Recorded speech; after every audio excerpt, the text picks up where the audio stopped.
वैदिक पर्सपेक्टिव के इस YouTube चैनल को सब्सक्राइब करें, वीडियो को लाइक व शेयर करें। ओम अहन व्रत्रम व्रत्रतरम व्यंसम इंद्रः वज्रेण महता वधेन स्कंधांसि इव कुलीसेना विव्रकणा अहि सयत उपप्रक पृथिव्याः।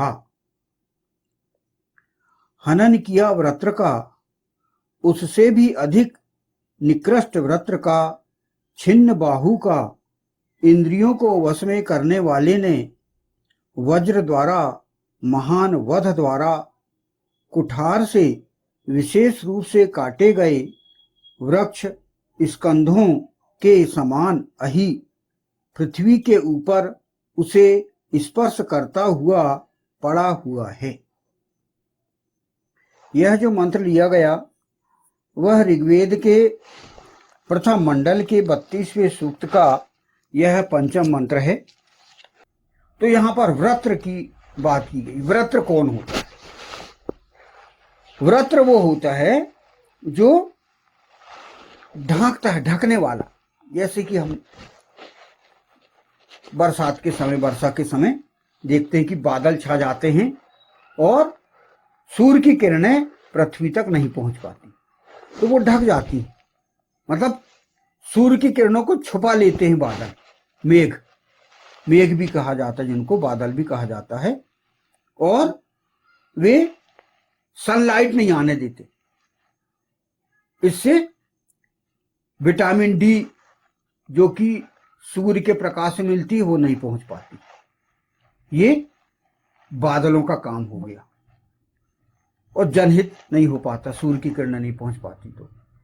तो वही बादलों का जो स्वभाव है वही यहां व्रत्र का भी बताया गया है। व्रत्र वही होते हैं कि जो अपनी जो हितकारक चीजें हैं, हितकारक जो बातें हैं, हितकारक जो विचार हैं, वो सत्पुरुषों तक आने नहीं देते। कुछ बताते हैं, कुछ बताते नहीं, कुछ बताते हैं, कुछ बताते नहीं, आधा अधूरा बताते हैं। और पारदर्शिता नहीं रहती उनमें, ट्रांसपेरेंट उनका स्वभाव नहीं होता, माने पाखंड उनके अंदर पाया जाता है। झूठ, पाखंड और पूरी बात ना बताना, यह जो है व्रत्र का काम है। इसे ईशान परमात्मा ने व्रत्र कहा है। जो छुपा के बताता, जो छुपा के बताता है, क्लियर नहीं करता, वो सच नहीं बताता, ऐसा व्यक्ति व्रत्र कहलाता है। और वो क्या करता है? और हालांकि जो मेघ और जो बादल रहते हैं वो वर्षा भी करते हैं, जनहित भी करते हैं। यहां जो उदाहरण दिया गया मेघ और बादल का, वर्षा तो करते हैं, किंतु यहां पर यह बताया गया कि जो दुष्ट व्रत्र जो जिस प्रकार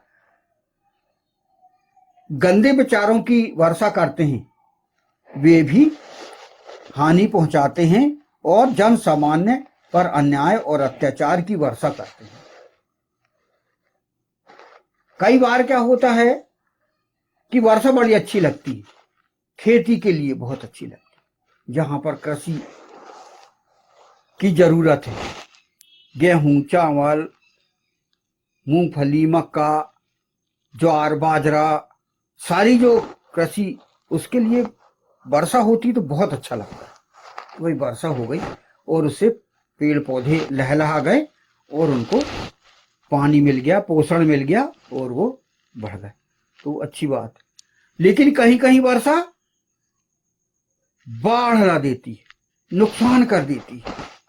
आप देखते हो कि कई कई घर बह जाते हैं, ये नुकसानदेह वाली वर्षा है।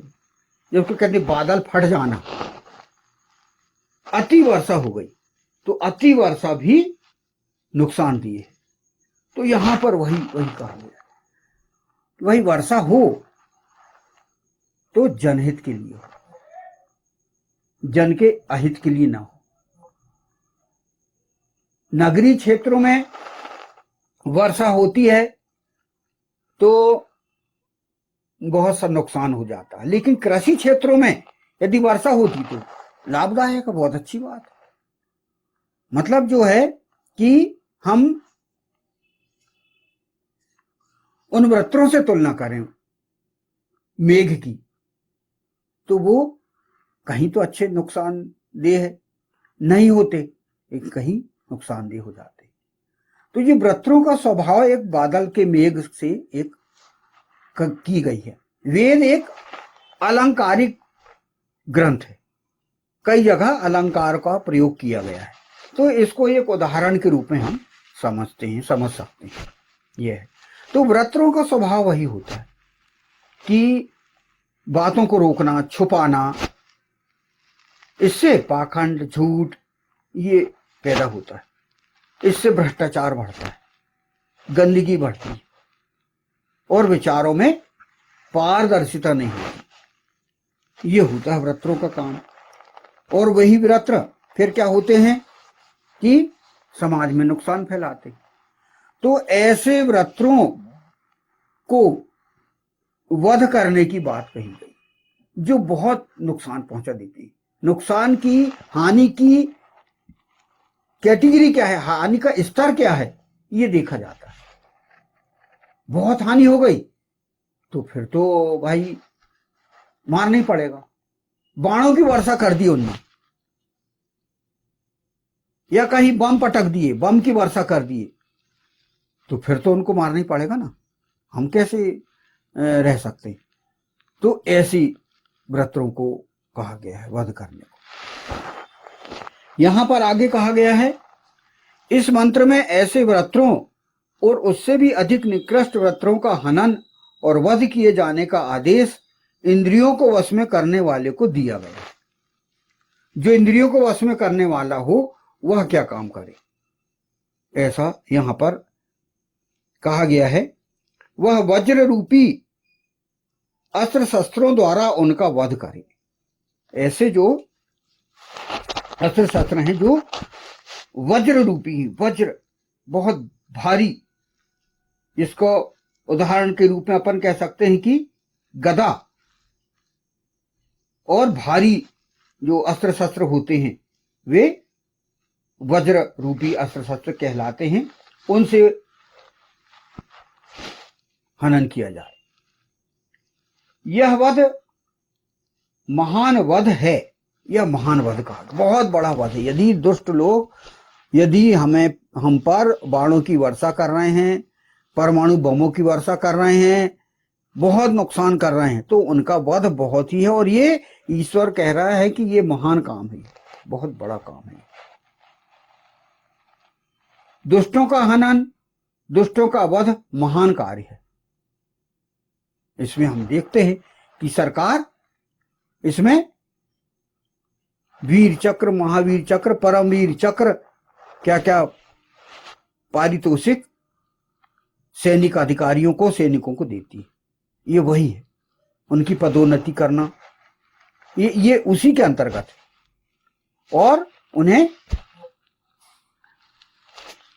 बहुत महत्व देना, जो कि सेनाओं के अधिकारी हैं, दुश्मनों की सीमा में जाकर और उनको समाप्त करना। ऐसे जो कि अति नुकसान पहुंचा रहे हैं, अति हानि में बिल्कुल जुटे हुए, उनको वध करने के लिए कहा गया है। इस पर कोई अपराध बोध नहीं होना चाहिए। यहां पर यह भी कहा गया है कि व्यक्ति क्या होता है, किसी को मार देता है, बाद में सोचता है अरे यार मैंने गलत काम तो नहीं किया। नहीं, ईश्वर कहता है कि इसमें अपराध बोध, अपने अंदर आपराधिक भावना नहीं आना चाहिए, ये कहा है। बल्कि ईश्वर इनको महान कार्य कहता है और उस पर पुरस्कार देता है इंसान, क्योंकि उसने समाज को बहुत हानि पहुंचाई है, दुष्ट ने, राक्षस ने। तो वो तो भाई इसमें एक विजय पर्व मनाया जाता है,